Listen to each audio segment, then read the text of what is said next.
Now, to prove the semigroup property, this is a particularly sweet proof. To do that, we choose two paths.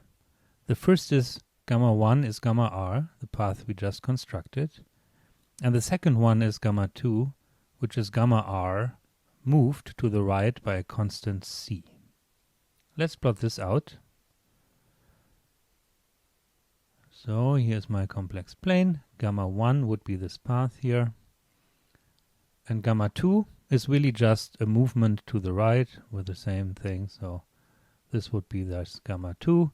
Okay, and then this distance moved here is the constant c. Alright, these are the two paths I choose, and I give them a direction already, which we use in a second. So I'm after the semigroup property, and I first argue with the resolvents, and here's a little identity which I'm going to use in my next computation, so let's do that first. So we have the mu resolvent of A and the lambda resolvent of A times mu minus lambda, and so I smuggle in an A here and here, which together would cancel, and then I get terms A minus lambda I and A minus mu I. Now if I multiply the A minus lambda I with the resolvent here, they go away, and the first term I keep is the resolvent of with mu. The other way, if I multiply this with minus A minus mu, then this cancels the resolvent here in the front, and we keep the lambda resolvent.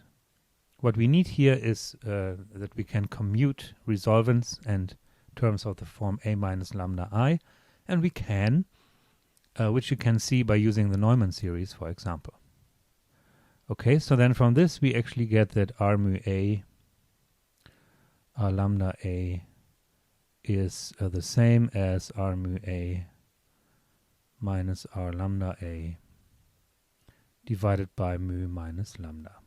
And this is the formula which I'm going to use on the next page.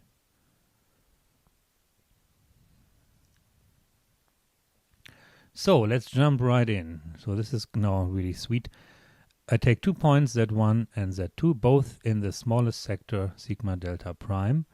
And I'm interested, of course, in the product, T of Z1 times T of Z2. And I want to show that this equals TZ1 plus Z2. So for both of those T of Z1s and Z2s, I use the Cauchy integral formula representation, where in the first case, related to Z1, I integrate over mu. I call the integration variable mu. In the other case, I call this lambda. So then I have two integrations.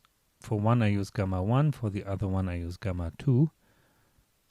And I said, in the sector, the choice of path is irrelevant as long as it has the same properties and encloses similar regions.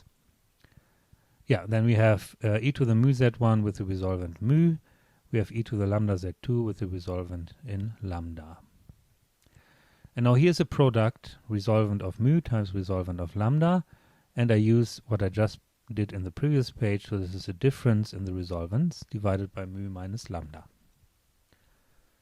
But now as a difference I can write it into two terms. Here is the first one and here is the second one. So for the first term I keep r mu a to the front, and then I write the gamma 2 integral, which is an integral over lambda involving this lambda from there. I write this in these big brackets. For the other term I have an r lambda in front, and then I get the integral over the mu terms extra in a big bracket. Here's a little sweet detail. Look at the I square. What I square would be minus 1, but I don't want to do minus 1. Instead I put the I in the denominator squared.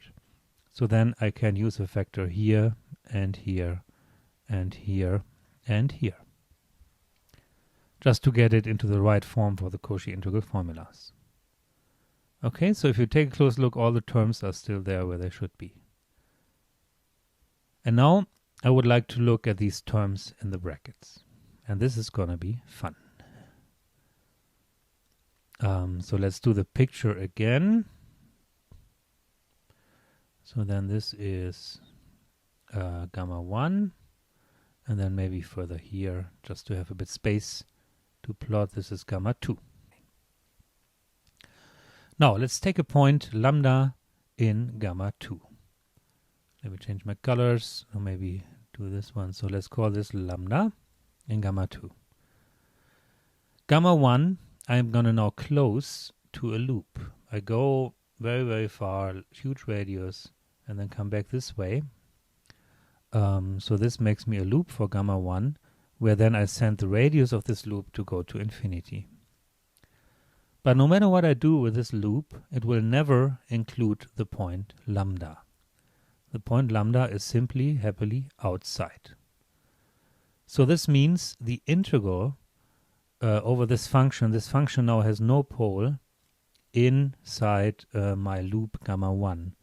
So it's completely analytic there, so the integral is 0. Okay?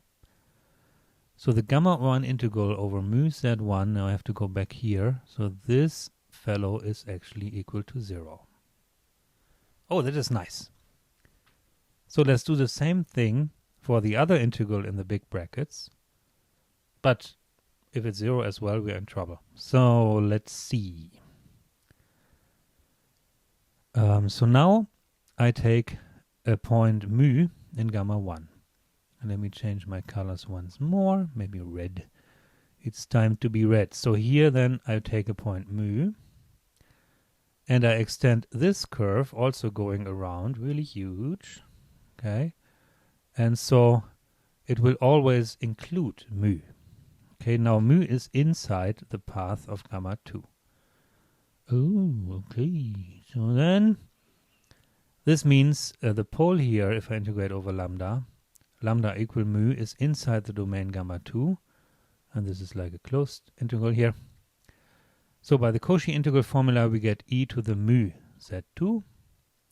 And also notice that the lambda integration is this term, but it should be the other way around, so we get a minus sign.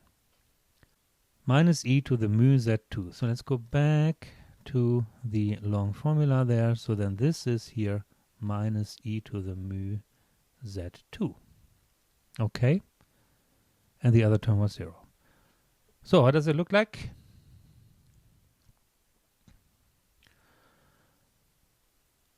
So then we find exactly this. So we have e to the mu z1, which we had before, e to the mu z2 from the big integral in the brackets and the resolvent, all integrated over mu.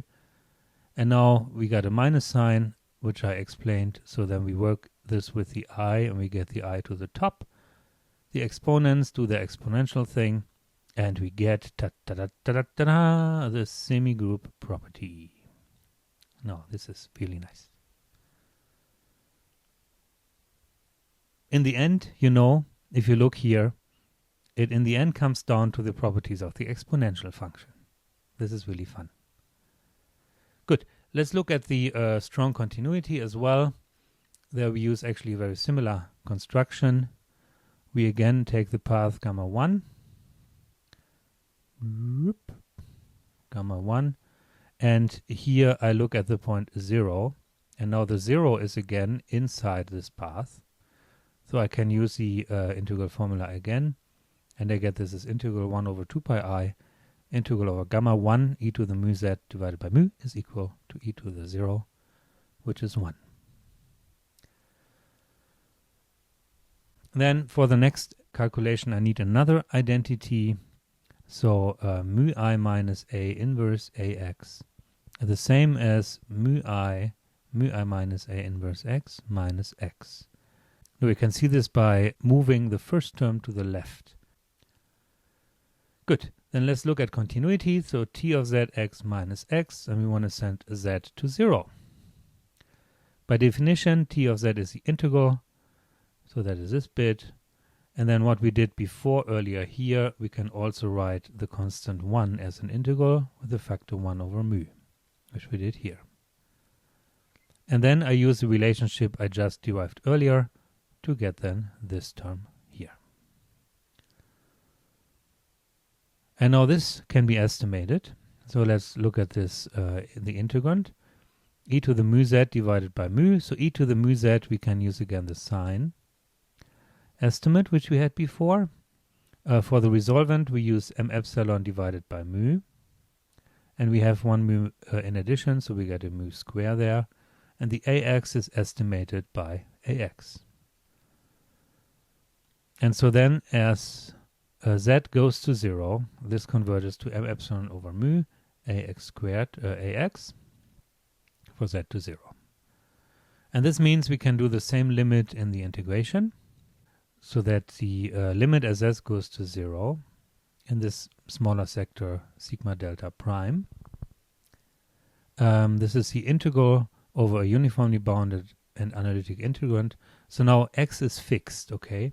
So a is maybe not a bounded operator, but we fix a, and so ax, it has a given norm. So this then is uniformly bounded in z. We can pass to the limit, and we get 0. So then we get the continuity. Pooh, that was quite some work, right? In particular, it was working around with all these loops and curves and lambdas and so on. In particular, I like this proof here, where you have in one term integrates to 0, but the other term engulfs the first term and it does not integrate to 0. Really sweet proof.